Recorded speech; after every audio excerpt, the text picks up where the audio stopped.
Duo that actually debuted with the iPhone 12 that allowed you to charge your iPhone and your Apple Watch, but it has a Lightning port. And the other device was the overly expensive, but honestly one of the best MagSafe battery packs you Google search page, but going to the Apple Store, but you'll find they are both totally gone. The entire iPhone 15 lineup at the Wonderlust event that happened earlier this week, everything is transitioning to USB-C. Well, USB-C is a more universal connector. It's going to allow for faster data transfer speeds on the iPhone 15 Pro models. Either of these in the event, the MagSafe Duo or the Apple MagSafe battery, it looks like they are completely gone. So why did Apple kill these off rather than just giving them a USB-C port? G2 is a new wireless going to allow for 15-watt MagSafe charging, which is what the original MagSafe chargers were for. If you used a Qi 1 or just any old wire, created MagSafe so you could have that 15-watt charging wirelessly. Now, companies could apply to have a MagSafe charge favorite charging devices, and you can get 15-watt charging on your iPhone with that MagSafe puck. Now with Qi 2, it'll be a more universal standard, and we already have companies announcing Qi 2 charging devices. Anker and Mophie have announced entire lineups of Qi 2 charging, including MagSafe battery packs and chargers. That's why Apple didn't announce the MagSafe battery pack or some MagSafe Duo replacement,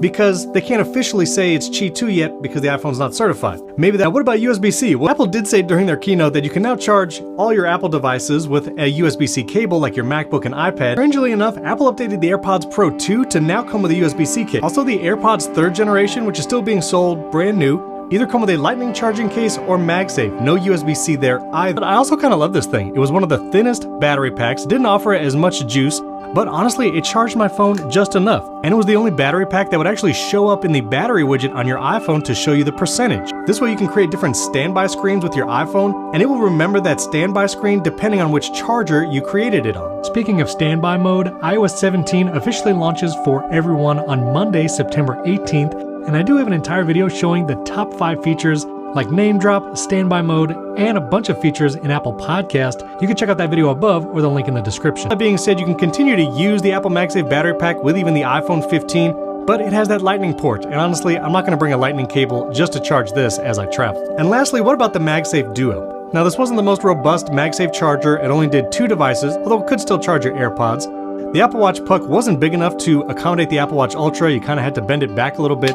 But what I loved about the Duo was that it was so thin and so light.